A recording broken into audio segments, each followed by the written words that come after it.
The massive crystal room of the Galactic Council stretched out like a frozen ocean, under the light of 3 artificial suns.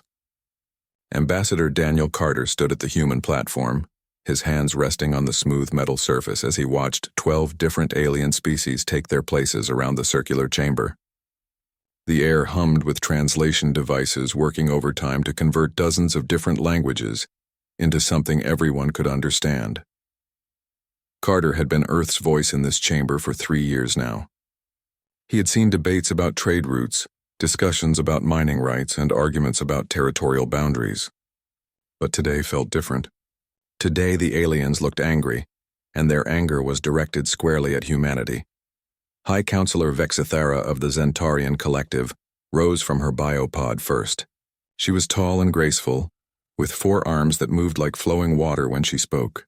Her species had been part of the galactic community for over 2,000 years, and they considered themselves the wise elders of known space. Fellow delegates, Vexithera began, her voice carrying across the chamber through the translation system. We have gathered here today to address a growing concern about our newest members. Carter felt his stomach tighten. He knew what was coming. The humans have been part of our galactic community for barely 200 years, Vexithera continued. In that short time, they have participated in 17 separate military actions, 17 wars, conflicts, and battles that have left thousands dead and entire systems in chaos. The reptilian delegate from the Korthax Empire hissed in agreement. His scales shifted from green to dark red, which Carter had learned meant strong approval. The humans bring violence wherever they go, the Korthax said. Their ships carry more weapons than any peaceful species should need. Carter looked around the chamber and saw nodding heads and agreement gestures from almost every species present. The ethereal luminari, beings of pure energy contained in crystal shells, flickered in synchronized patterns that his briefing materials had told him meant concern and worry. Behind Carter, Lieutenant Commander Lisa Hayes leaned forward to whisper in his ear. Sir, I'm getting reports that they're planning to call for a vote. They want to restrict our expansion rights and limit our military presence in neutral space. Carter's jaw clenched, but he kept his expression neutral. These aliens had no idea what they were talking about. They lived on comfortable worlds where the biggest danger was a mild storm or a small earthquake. They had never faced real threats or understood why anyone would need to fight. The Etherian representative floated forward in her containment field. Her species existed as beings of living energy and spoke through controlled electromagnetic pulses. The human military doctrine is based on overwhelming force and aggressive tactics, she said. This is not the way of civilized beings. More murmurs of agreement filled the chamber. Carter could see some of the younger delegates looking at him with what appeared to be fear. They actually thought humans were some kind of monster species that enjoyed violence and destruction. Senior Arbiter Kuval, an ancient being whose species had been mediating galactic disputes since before Earth had developed agriculture, raised one of his 6 arms for silence. His translator rendered his complex whistling language into standard galactic common speech. These are serious accusations, Kuval said. The Council recognizes the legitimate concerns raised by our members about the human approach to conflict resolution. Carter felt his temper rising. Conflict resolution. They made it sound like humans started fights for fun. However, Kuval continued, fairness demands that we hear the human perspective before making any final judgments. Ambassador Carter, you may address the Council. Carter stood slowly, feeling the weight of every alien gaze in the chamber. Around him sat representatives of species that had never known real war. The Zentaurians had achieved galactic peace through careful diplomacy and trade agreements. The Korthax had built massive defensive systems and simply outlasted their enemies until everyone got tired of fighting. The Luminari had transcended physical form partly to avoid the messy realities of material conflict.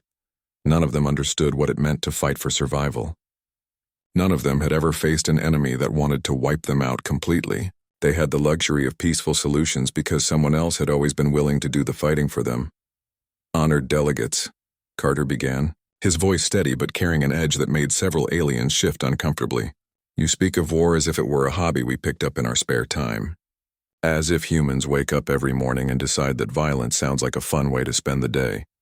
He activated his personal holographic display, showing Earth's blue and green surface rotating slowly in the space above his platform. Let me tell you something about my species that your cultural briefings probably didn't mention. The chamber grew quieter. Even the constant background humming of the translation devices seemed to soften. We didn't choose to become warriors, Carter said. We were made into warriors by our world itself. The display changed to show Earth's surface in more detail. Vast ice sheets covering most of the continents. Massive volcanic eruptions throwing ash into the atmosphere. Hurricanes and tornadoes and earthquakes reshaping the landscape with casual violence. Our planet tried to kill us for millions of years, Carter continued. Ice ages that lasted longer than your entire recorded histories. Volcanic winters that blocked out the sun for decades. Predators with claws and fangs and poison that hunted us like prey animals.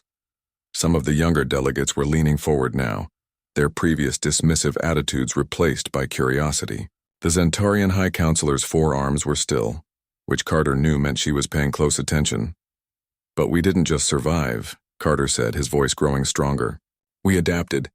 We learned. We became something that could not only endure hardship but thrive in it. He gestured and the display showed human history. Cave paintings of hunters working together to bring down massive beasts. Ancient armies learning to fight in formation. Medieval knights developing codes of honor even in the midst of battle. Every war we fought taught us something valuable, Carter explained. Not how to be cruel or how to enjoy destruction, but how to protect what matters. How to work together when everything seems hopeless. How to sacrifice for something bigger than ourselves. The Etherian representative pulsed with what Carter recognized as confusion. But surely peaceful negotiation is always preferable to violence, she said. Carter looked at her directly. Tell me something, he said. What would your people do if faced with an enemy that could not be reasoned with? An enemy that wanted to destroy you completely, and would not accept any compromise or negotiation? The chamber fell silent. Carter could see the discomfort on faces and in body language throughout the room. These beings had never had to consider such a question seriously. Because we've faced enemies like that, Carter said quietly, and we learned that sometimes the only way to protect innocent people is to be willing to fight for them. Carter could see the confusion spreading through the chamber like ripples on water. The alien delegates were shifting in their seats and biopods, their comfortable certainties about human nature beginning to crack under the weight of his words. He had their attention now, but he knew he needed to push harder if he wanted them to truly understand. You want to know about human warfare, Carter said, stepping closer to the edge of his platform. Let me show you what war really means to us. The holographic display above his head changed again, showing scenes from human history that the aliens had probably never bothered to study in detail. Not the grand battles or famous victories, but the quiet moments that revealed the true character of his species. This is Private Johnny Martinez, Carter said, highlighting a young soldier kneeling beside a wounded enemy on an ancient battlefield. He was 19 years old when this picture was taken. The man he's helping had just tried to kill him 5 minutes earlier, but Johnny still shared his water and medical supplies with him. The Zentarian High Counselor's mandibles clicked nervously. But why would he help an enemy? Because that's what humans do, Carter replied simply. We fight when we have to, but we never forget that our enemies are people too. We never let war turn us into monsters. The display shifted to show more scenes. Human medics treating civilians during conflicts. Soldiers sharing their food rations with hungry children. Engineers working to repair water treatment plants and power stations even while battles raged nearby. This is Captain Mary Thompson, Carter continued, pointing to a woman in military uniform directing the evacuation of a burning hospital. She died getting the last patients to safety. The hospital was in enemy territory, and she could have retreated with her unit. Instead, she stayed behind to make sure everyone got out alive. The chamber was completely silent now. Even the constant background noise of the translation systems seemed muted. You see, honored delegates, Carter said, his voice carrying clearly to every corner of the vast room. You've made a fundamental error in your understanding of humanity. You think we're good at war because we enjoy it. The truth is exactly the opposite, he paused, letting his words sink in before continuing. We're good at war because we hate it so much that we've spent thousands of years learning how to end conflicts as quickly and decisively as possible. We've developed rules and codes and traditions that keep us human, even when we're forced to do inhuman things. The reptilian Korthax delegate leaned forward, his scales shifting to a confused pattern of colors. But your military capabilities far exceed anything needed for pure defense, he said. Your warships carry enough firepower to destroy entire planets. Carter nodded grimly. Yes, they do. And do you know why? He gestured, and the display showed the sleek lines of human military vessels. Unlike the organic curves favored by most alien species, human ships looked angular and purposeful, built for function rather than beauty. Because we learned a long time ago that overwhelming force can prevent wars from happening in the first place, Carter explained. When potential enemies know that attacking us will cost them everything, they usually choose not to attack at all. Behind him, Captain Jake Morrison rose from his seat. Morrison was a career military officer with scars on his hands and a quiet way of speaking that made people listen. Carter nodded to him and Morrison approached the platform. If I may, Ambassador, Morrison said, his voice rough from years of shouting orders over the noise of battle. The floor is yours, Captain. Morrison looked around the chamber, meeting the alien gazes with steady confidence. I've served in most of those 17 conflicts you mentioned, he said. And I can tell you something that might surprise you. In every single case, we tried to avoid fighting first. The Luminary representative flickered with interest. Explain this, please. Take the Rigel system dispute 3 years ago, Morrison said. The local pirates were raiding merchant ships and demanding tribute from anyone who wanted to travel through their space. We spent 6 months trying to negotiate with them. We offered them legitimate work, relocation assistance, even monetary compensation if they would just stop attacking innocent people. Carter's aide, Lieutenant Commander Lisa Hayes, pulled up the official records on her tablet and nodded confirmation. They turned down every offer, Morrison continued. They said violence was easier than honest work, and they enjoyed the fear they created.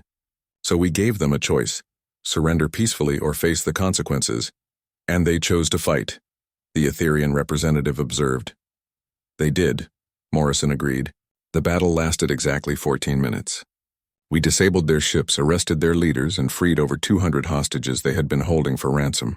Total casualties: 0 on our side, 3 wounded pirates who were treated by our medical staff and made full recoveries. Carter took over again. You see the pattern, he said. We don't start fights, but we finish them. Quickly, decisively, and with as little loss of life as possible. The senior arbiter Kuval made a sound that the translators rendered as thoughtful consideration. But surely there are alternatives to military action in most situations? Of course there are, Carter said.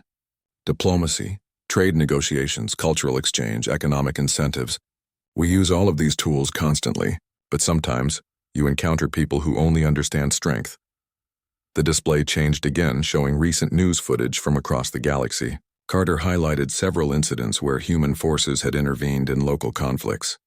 The Centauri Civil War, he said. Both sides asked for our help at different times. We refused to take sides, but we did enforce ceasefires long enough for humanitarian aid to reach civilian populations. The Vegan trade route pirates, the Proxima Colony food riots, the Kepler Station mining dispute. In every case, we used the minimum force necessary to protect innocent people. Dr. Amy Foster, the chief medical officer attached to the human diplomatic mission, stood up in the gallery. She was a small woman with graying hair and tired eyes who had seen too much suffering in her years of service. I've treated the victims, she called out. The children who were starving because pirates were stealing food shipments. The miners who were being worked to death by corrupt overseers. The refugees who were being sold into slavery by people who pretended to help them. Her voice carried across the chamber with quiet authority. When diplomatic solutions fail, when economic pressure doesn't work, when the criminals and tyrants refuse to listen to reason, what exactly do you suggest we do? Just let innocent people suffer because fighting back might seem uncivilized? The question hung in the air like a challenge.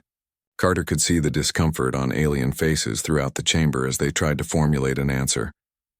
That's the choice we face every day, Carter said softly. Stand by and watch evil triumph or be willing to fight for what's right. We chose to fight. The silence in the chamber stretched on for long seconds.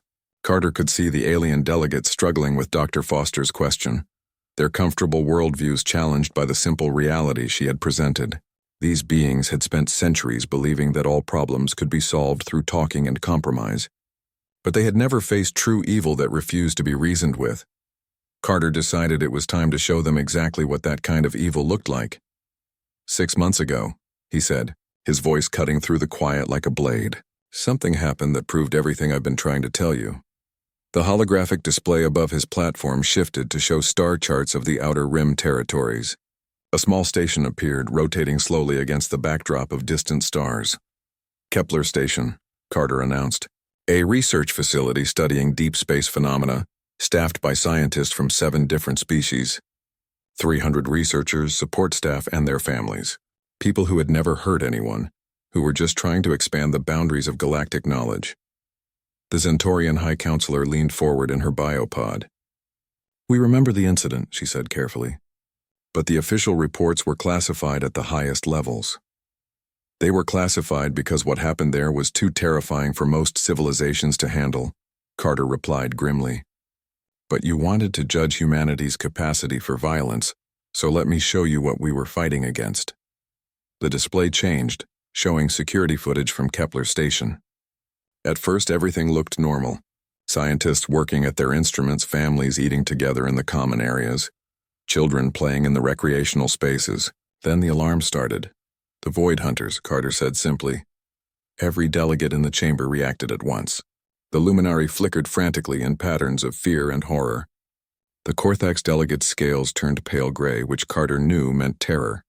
Even the ancient senior arbiter Kuval made a sound of distress. The Void Hunters were things from the empty spaces between galaxies, creatures that existed only to consume and destroy. They had appeared without warning, tearing through the fabric of space itself to attack the isolated research station. "The station sent out a general distress call," Carter continued, showing communication logs on his display. "Every civilized species in the sector received it within minutes." The footage showed the Void Hunters swarming through Kepler Station's corridors. They were nightmarish things, part machine and part organic horror, with too many claws and teeth and eyes that burned with malevolent intelligence. They moved through the station like a plague, destroying everything in their path. "The Zentorian fleet was closest," Carter said. 18 ships fully armed and capable. They received the distress call and immediately began analyzing the situation. High Counselor Vex Thera's forearms moved in agitation. "We followed proper protocols," she said defensively. "Such a situation required careful study before any action could be taken." "You studied it for 6 hours," Carter said flatly. 6 hours while people were dying. The display showed the Zentorian ships holding position at a safe distance from the station, running sensor sweeps and transmitting requests for additional information. Standard procedure for a species that had never encountered anything they couldn't negotiate with.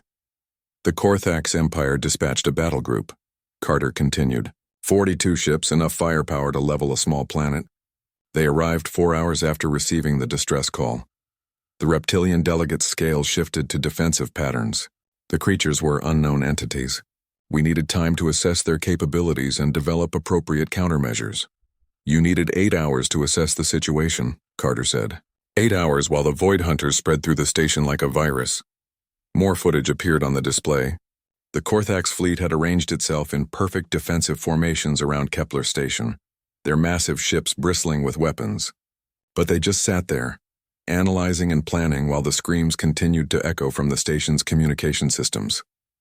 "The Luminari sent their fastest ships," Carter said, turning to address the energy beings directly. "You arrived 7 hours after the initial distress call." The Luminari representative flickered with what Carter recognized as shame. "We attempted to establish communication with the entities. All conscious beings should be capable of reason." "You tried to talk to them for 3 hours," Carter said. 3 hours while they were literally eating people alive. The chamber was completely silent now except for the soft humming of life support systems. Every alien delegate was staring at the horrific footage playing above Carter's platform. "Do you want to know who arrived first?" Carter asked quietly. The display changed to show a single human ship dropping out of hyperspace near the station. It was smaller than any of the alien vessels, with clean lines and efficient design that spoke of function over form. "The USS Defiance," Carter said. "A patrol cruiser that happened to be conducting routine surveys 3 systems away. Captain Susan Blake commanding, with a crew of 300 volunteers." The footage showed the human ship diving straight toward Kepler Station without hesitation. No time spent analyzing the situation or requesting additional support. Just immediate action. Captain Blake had never seen a Void Hunter before, Carter continued. None of her crew had. They had no idea what they were flying into, or whether their weapons would even work against these creatures. But they knew people were dying, and that was enough. The display showed the Defiance engaging the Void Hunter swarm around the station. The human ship was vastly outnumbered, its weapons seeming pitiful against the monstrous aliens. But it fought with desperate courage. They held the line for 47 minutes, Carter said, his voice thick with emotion. 47 minutes against impossible odds, buying time for the evacuation shuttles to get civilians off the station. Captain Morrison stepped forward again. I was Blake's executive officer, he said quietly. I was there. The alien delegates turned to look at him, their expressions varying mixtures of curiosity and horror. We knew we were probably going to die, Morrison continued. Our ship was designed for patrol work, not major combat operations. But there were children on that station, families, scientists who had never hurt anyone in their lives. The footage showed human Marines in powered armor fighting through the station's corridors, holding choke points against waves of Void Hunters, while civilians escaped behind them. Commander Rick Torres led the boarding party, Morrison said. He volunteered to plant explosives in the station's reactor core, knowing it would trap him inside when it detonated. The display showed a young man in battle-scarred armor, his face grim with determination as he fought his way deeper into the station. He died destroying the Void Hunter hive ship, Morrison said simply. Took most of the swarm with him. Carter looked around the chamber at the stunned alien faces. By the time your fleets finished analyzing the situation and decided to act, it was over. The Defiance was a burning wreck. Most of her crew was dead and Kepler Station was gone. But 237 people were alive because humans were willing to die for strangers. The weight of Carter's words settled over the chamber like a heavy blanket. The alien delegates sat in uncomfortable silence, their previous confidence shattered by the brutal reality of what had happened at Kepler Station. Carter could see shame and confusion in their body language, the way they avoided looking directly at him or at each other. You want to understand human warfare, Carter said, his voice softer now but no less intense. Let me tell you something that might surprise you. We have a saying on Earth, war is hell. The translation system struggled with the concept for a moment before rendering it into various alien languages. Carter could see puzzlement on faces throughout the chamber. It means we understand exactly what we're doing when we fight. Carter explained. We know the cost. We know the price. We know that every time we pick up a weapon, we're stepping into darkness. The holographic display changed again, showing scenes that the aliens had probably never seen before. Human soldiers after battles sitting alone with 1,000-yard stares, memorial walls covered with names of the dead, families grieving for loved ones who would never come home. This is Sergeant Karen Mills, Carter said, highlighting a young woman in military uniform. She fought in the Proxima Colony uprising. When it was over, she spent 3 months in psychiatric care because she couldn't stop seeing the faces of the people she had killed. The luminary representative flickered with confusion. If warfare causes such trauma, why do your people continue to engage in it? Because someone has to, Carter replied simply. Because if good people refuse to fight, evil people will do whatever they want. The display shifted to show more human soldiers, but these images were different. Men and women helping rebuild destroyed cities, engineers working to restore power and water systems, medical teams treating both allies and former enemies with equal care. This is Colonel Nathan Brooks, Carter said, pointing to a middle-aged man directing the construction of a school. He's served in 7 combat zones in the past decade. Do you know what he does with his leave time? He builds schools and hospitals on worlds that have been damaged by war. More images flowed across the display. Soldiers teaching alien children to read, Marines helping to plant crops in fields that had been battlegrounds, Navy personnel rescuing survivors from natural disasters. Lieutenant Commander Tony Walsh, Carter continued, showing a man patiently working with a group of young aliens at a computer terminal. He's a weapons specialist who has killed more enemies than most of your people could imagine.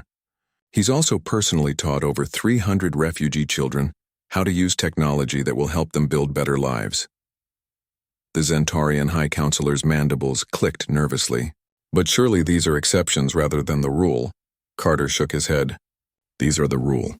Every human soldier I know does something like this. We fight because we have to, but we never forget why we're fighting. Captain Morrison stepped forward again. May I share something personal, Ambassador? Carter nodded, and Morrison turned to face the alien delegates. My son died in the Rigel system action, Morrison said quietly. He was 22 years old, fresh out of the academy, full of dreams about making the galaxy a better place. The chamber grew even quieter. Even the background noise of the life support system seemed to fade. Lieutenant Billy Morrison was killed stopping pirates from executing a ship full of Korthax civilians, Morrison continued, looking directly at the reptilian delegate. He could have waited for backup. He could have followed safe protocols. Instead, he led a boarding party onto the pirate ship because people were going to die if he didn't act immediately. The Korthax delegate's scales shifted to deep purple, which Carter knew meant profound respect and sorrow. I buried my boy on a world he'd never seen before, protecting people he'd never met, Morrison said. And I was proud of him. Not because he died, but because he chose to put other people's lives ahead of his own safety. Dr. Foster stood up in the gallery again. I've served with the human military for 15 years, she called out. I've treated soldiers from dozens of conflicts. Do you know what they all have in common? She paused, looking around the chamber. They all ask about the people they were trying to protect, not about medals or recognition or glory. They want to know if the civilians got to safety. They want to know if the refugees made it to the camps. They want to know if the children are okay. The display above Carter's platform showed a hospital ward full of wounded soldiers. Human medical staff moved between the beds. But what caught the eye was how many of the patients were alien civilians, being treated with the same care as human military personnel. This is the aftermath of the Vega Station incident, Carter explained. Human Marines fought for 18 hours to hold evacuation points while civilians escaped. 43 soldiers died and over 200 were wounded, but 15,000 civilians from 6 different species made it to safety. He gestured to the hospital scenes playing above them. Every alien civilian in those beds is being treated by human medical staff, using human supplies in human facilities. No one asked them to pay. No one demanded favors or political concessions. We saved their lives because that's what you do for people who are in danger. The senior arbiter Qval made a sound that the translators rendered as deep thought. But surely you must feel anger toward those who force you into these situations. Carter considered the question carefully. We feel anger toward those who hurt innocent people, he said finally. We feel anger toward those who choose cruelty over kindness, who pick violence over peace when peace is possible. But we don't let that anger consume us. The display changed again, showing footage that surprised the alien delegates. Human soldiers sharing their food with captured enemies. Medical teams treating wounded pirates with the same care they gave to their own people. Engineers helping to repair infrastructure on worlds that had recently been hostile. We fight when we have to, Carter said. But we never forget that our enemies are people too.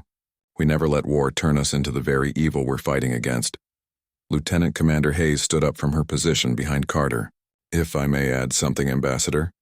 Carter nodded and Hayes approached the platform.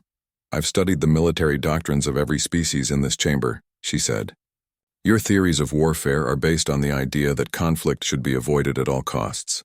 That's admirable, but it leaves you helpless when you encounter someone who can't be reasoned with. She gestured to the alien delegates. Human military doctrine is different. We plan for war so we can prevent it. We study violence so we can end it quickly when it becomes necessary. We prepare for the worst so we can protect the best. Carter nodded approvingly. That's the truth you need to understand about humanity. We don't love war. We love what war can protect. Carter took a deep breath and looked around the chamber one final time. The alien delegates were no longer the confident accusers they had been when the session began. Their comfortable certainties about human nature had been stripped away, replaced by uncomfortable questions they had never been forced to consider before. You came here today to condemn humanity for our capacity for violence, Carter said, his voice carrying clearly to every corner of the vast room. You wanted to restrict our expansion, limit our military presence, and treat us like dangerous animals that need to be contained. He stepped closer to the edge of his platform, his hands gripping the metal railing. But I have a question for you, Carter continued. What happens next time? What happens when the Void Hunters return? Or when some new threat emerges from the darkness between stars? What happens when your peaceful methods fail and your diplomatic solutions can't protect the innocent people who depend on you? The silence that followed was deafening. Carter could see the discomfort spreading through the chamber as the alien delegates realized where his logic was leading them. The Etherians will form study groups to analyze the philosophical implications of the threat, Carter said, his voice taking on a mocking edge. The Zentorians will create committees to discuss possible responses. The Korthax will retreat to their fortress worlds and hope someone else deals with the problem. High Counselor Vexthera's forearms moved in agitated patterns. Surely you're not suggesting that violence is the only solution to every problem. I'm suggesting that sometimes violence is the only solution that works, Carter replied firmly. And when that time comes, when your committees and study groups and philosophical debates have failed, who do you think you're going to call for help? He gestured toward his small delegation. You'll call the war-fearing humans. You'll send desperate messages to the species you wanted to contain and control. Because deep down, in the parts of your minds you don't like to acknowledge, you know that when civilization needs protecting, you need people who understand what protection really costs. Captain Morrison stepped forward once more. Ambassador, with your permission, I'd like to share something with the Council. Carter nodded, and Morrison approached the podium with his characteristic quiet confidence.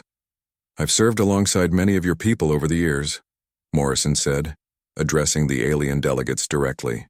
And I want you to know that you're braver than you think you are. Several delegates looked surprised by this unexpected praise. See? Luminary researchers who stayed behind to study Void Hunter. Technology even when it meant certain death, Morrison continued. The Korthax engineers who kept the life support systems running on damaged stations while battles raged around them. The Zentorian doctors who worked for days without rest to save the wounded from both sides of conflicts. He paused, letting his words sink in. You have courage. You have honor. You have compassion, Morrison said. But when the shooting starts, when someone needs to charge into the teeth of hell itself and stop the monsters from spreading across the galaxy, it's always humans who do that job. The chamber remained silent, but Carter could see that Morrison's words had struck home. The alien delegates were listening with the kind of attention that came from recognizing uncomfortable truths. Carter reclaimed the podium. We don't ask for your gratitude, he said quietly. We don't demand recognition for our sacrifices. We don't expect medals or parades or monuments in our honor, but we won't stand here and let you condemn us for having the courage to do what needs to be done. He straightened his shoulders and looked directly at Senior Arbiter Kuval. So here's what I propose, Carter said, his voice growing stronger with each word. Go ahead and pass your resolution. Restrict human expansion. Limit our military capabilities. Put whatever constraints you want on our species. The alien delegates exchanged uncertain glances. This was not the desperate plea for understanding they had expected. But when the next crisis comes, Carter continued, when your peaceful methods fail and your diplomatic solutions crumble in the face of true evil, don't come crying to the war-fearing humans for salvation. The chamber erupted in startled sounds as the alien delegates processed this unprecedented challenge. Clicking, chittering, humming, and electromagnetic pulses filled the air as they tried to comprehend what Carter had just said. Or, Carter said, raising his voice to be heard over the commotion, you could try something different, something radical. The noise gradually died down as curiosity overcame shock. Instead of fearing humanity's capacity for violence, you could learn from it, Carter explained. Not how to fight, but why we fight. Not how to kill, but what's worth dying for. You could discover what it means to care about something more than your own comfort and safety. Lieutenant Commander Hayes stepped forward. The human government has authorized me to make an offer, she said. Formally, Carter nodded for her to continue. We will establish training programs for any species that wants to learn defensive tactics and emergency response procedures, Hayes announced. Not to turn you into warriors, but to give you the tools you need to protect yourselves and others when diplomacy fails. Dr. Foster stood up in the gallery. We'll also expand our medical exchange programs, she added. Human trauma surgeons and combat medics can teach your people how to save lives in crisis situations. Carter watched the alien faces as they processed these unexpected offers. He could see interest warring with their ingrained prejudices against anything military. The choice is yours, honored delegates, Carter said. You can continue to live in your comfortable illusion that the universe is a safe place where all problems can be solved through talking. You can keep pretending that evil doesn't exist, or that it will go away if you ignore it long enough. He paused. letting the weight of his words settle over the chamber. Or you can accept the reality that peace is not the absence of conflict, Carter continued. Peace is having people who are willing to stand between the innocent and those who would harm them. Peace is having guardians who understand that some things are worth fighting for. Senior Arbiter Kuval looked around the chamber at the faces of his fellow delegates. After a long moment of consideration, he spoke. This session is adjourned, he announced. The council will reconvene tomorrow to discuss Ambassador Carter's proposal. As the alien delegates began filing out of the chamber, Carter remained standing at his podium. He had said what needed to be said. He had challenged them to look beyond their comfortable assumptions and see the universe as it really was. The galaxy would have to decide whether they wanted protectors or whether they preferred to remain defenseless in their illusions. Either way, humanity would continue to stand guard against the darkness because that's what guardians do.